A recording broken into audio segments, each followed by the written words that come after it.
Alright, so we're out here doing a heater core flush. As you know, I just did the heater core, the radiator, and I'm not having the best of heat still. So I took the heater hose off here and here with the two squeeze clamps like these. I have this hose I had laying around, and I put it on this air chuck, put it on there.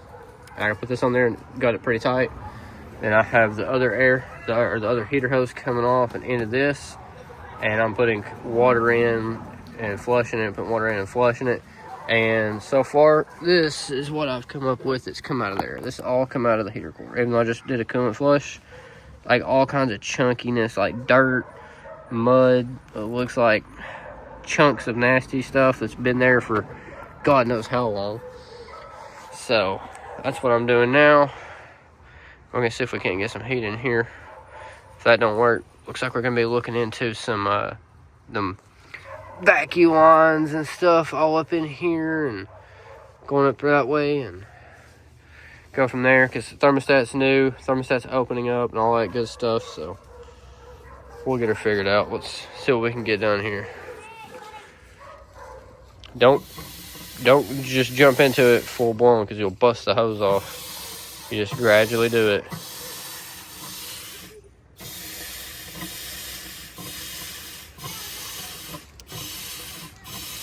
This probably ain't the correct way of doing this, but I tried some of that Prestone coolant flush on it, and it didn't do nothing.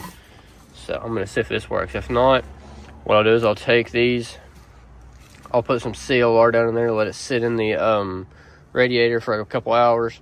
I'll loop it so it don't drain, so it don't leak out or whatever. Then I'll come back, I'll do the same method, run some fresh water and get that out of there. But all right, guys, as you can tell, don't mind the oil pressure gauge. The sensor's bad. I got to replace it. That or the gauge one. I can mess with the pigtail and then it'll work.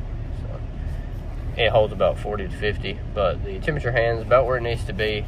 I got a 180 degree thermostat in here, so that's about operating temperature right there with the fan on. Scalding hot heat. As you can tell, I flushed the heater core, and that was apparently my freaking problem the whole time. After replacing the thermostat like 3 times, 3 different radiator caps, checking here, there, and everywhere else for vacuum leak or anything. But as you can tell, yep, been sitting here at this train for a minute and perfectly good. Hot heat, driving it and everything now. And as you can tell, we got hot heat, don't we? Yeah. So that's all for this one. Be sure to like, share, and subscribe for the next one. Like I said, this may or may not save you from replacing the heater core or not. Just try it. Just be careful.